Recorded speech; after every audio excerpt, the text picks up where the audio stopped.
Boys, today, as you can see, another tier list. We're going to go through the entire UFC 307 card. And, we're going to rank them from which fight on the card is the best, which one is the worst. As you can see, we have best. There can only be one fight here. Then we have good, mid, bad, and worst. Again, for the worst, only one fight can be in this position. And I'm not gonna lie, I was really excited to make this video. I was super happy because I was gonna tell you guys, once again, Rare MMA coming out here with some brand new rare video ideas that haven't been done on YouTube. But I guess, I can't be that mad because I did just realize I low-key have a twin out there who has the exact same idea as me. So if anyone's wondering, no, this shit ain't stolen video idea. I just got a twin. We just have the exact same ideas. But let's start this off. This isn't going to be in any order or anything. It's all random. I have them down below. You guys can't see them, but they're all randomized. And let's start it off. Weirdly enough, with the first fight on this card, Court McGee taking on Tim Means. Now, the battle of the unks here, guys. And to be honest, I think this is going to be a pretty bad fight. These guys are super, super old. Yet they're also, remember, we're in elevation here. So we got two old guys fighting. If they don't get each other out of there in the first, maybe halfway through the second round, we're gonna see two very exhausted old MMA fighters fighting in the last round. Which I don't know if you guys remember the last time the UFC came to this place, but last time every single fighter gassed out. But yeah, Court McGee versus Tim Means. I think it's just a bad fight, to be honest. I don't think it's going to be super entertaining. I could see Tim Means catching Court McGee. But again, two old guys. Battle of the unks here. You literally see this pretty much every Saturday afternoon at the barbecue hangout. But let's keep moving down. We have a pretty good fight here.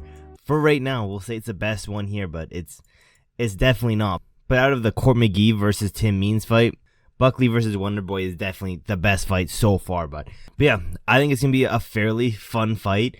If you guys watch my prediction video, I do think, Buckley is coming into this saying that he's going to try to knock out Wonderboy. He's keeping it on the feet, but this boy's going to turn into a wrestler real quick.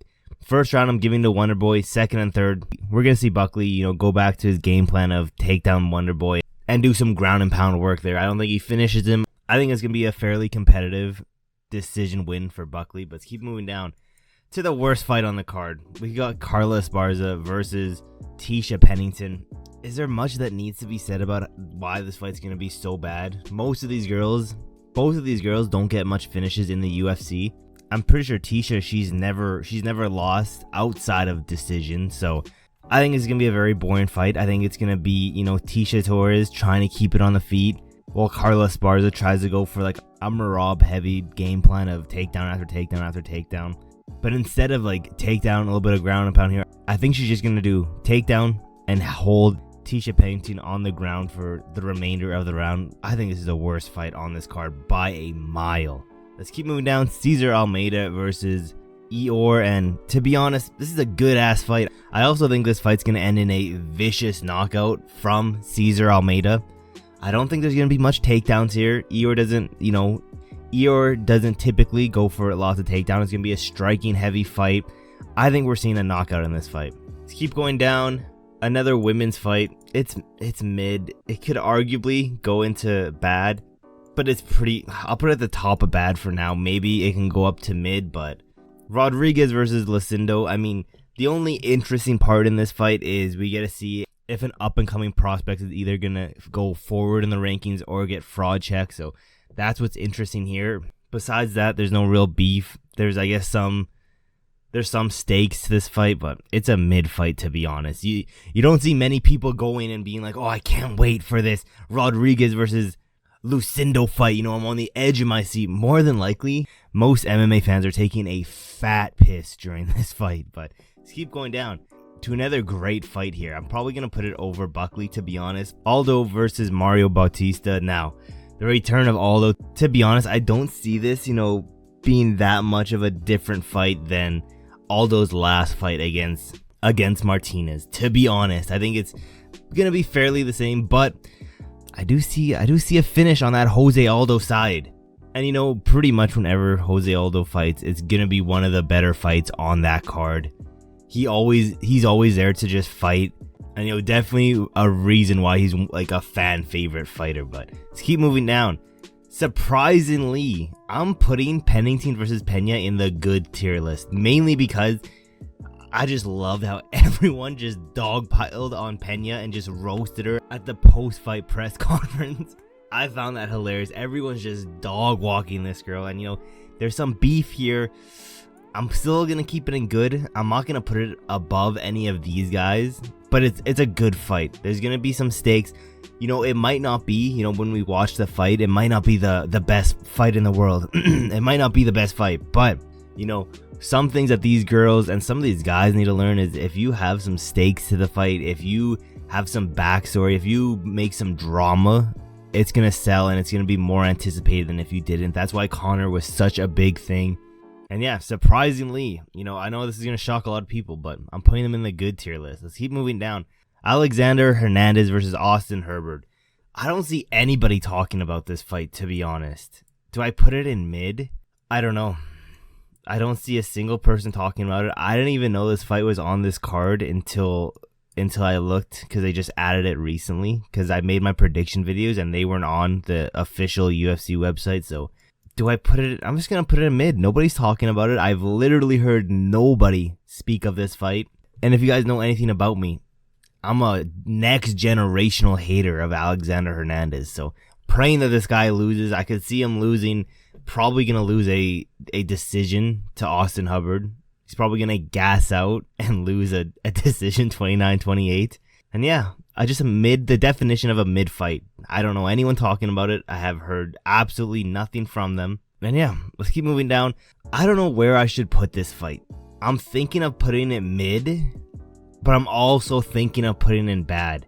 Ovince St. Preux versus Ryan Spann. Both of the most unreliable fighters in the UFC. They're so unreliable. There's no real beef to it. The only thing is, you know, it's a rescheduled fight. We're supposed to see this on the Burns versus Sean Brady fight. It got pushed back to here.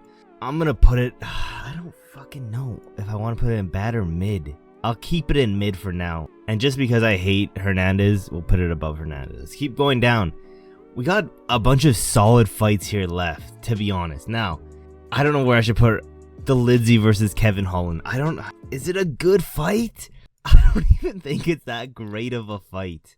No, it's not. I'm not putting it in a good fight. Yes, a lot of people are probably fans of Kevin Holland. That's why they think it's going to be such a good fight. But on paper and, you know, build-up wise, yes, they had some good post-fight press conference moments. But other than that, I don't know.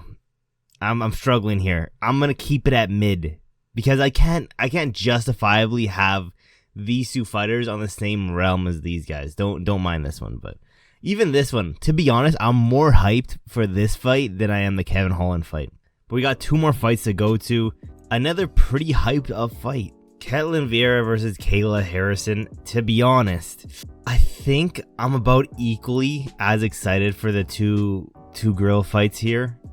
Definitely not more excited than any of these ones, but I'm equally as excited for this one. But we have one more fight left, and you know what that means. The best fight on this card, without a shadow of a doubt, is Pereira versus Roundtree. A lot of stakes going into this fight. I've seen a lot of people actually to start to favor a little bit of Roundtree in this fight. I don't know why. If you guys saw their face-offs, Pereira looked huge compared to Roundtree. I don't know why a lot of people are switching up on Pereira, but I think Pereira is getting this guy out of here in the first 2 minutes, to be honest. And yeah, that's my tier list. The best fight on this entire card, Pereira versus Roundtree. The worst fight, Tisha Pennington. Now, it's sad to say that because I believe this is Carla Esparza's like retirement fight. I'm low-key gonna be pissed if they give her a huge send-off. Lots of videos here showing how great she was. Just a send-off like they did for, you know, Robbie Lawler. If they do that for Carla Esparza, I'm gonna be pissed. And the reason is, they would do that for Carla Esparza, but not for the boy Tony Ferguson. Maybe that's just because, you know, truly Tony Ferguson isn't retiring. Maybe that's why, but absolute of a joke if they do that.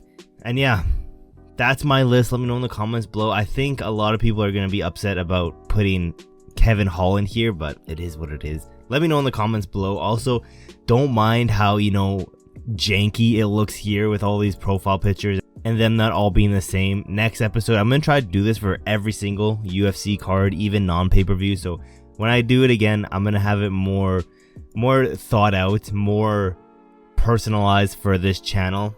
And yeah, with that being said, I need you guys to quickly look at this. I keep forgetting to put this in the beginning of the video because I've been trying to put this in the beginning so most people can see this, but 99% of you guys just watch this shit for free. Your boy's on that goal to get to 1,000 subscribers, so all I ask, you made it this far into the video, might as well subscribe with those post notifications turned on so you never miss any of these rare videos. And yeah guys, there's really not that much else left to say except for I will see you guys in my next video.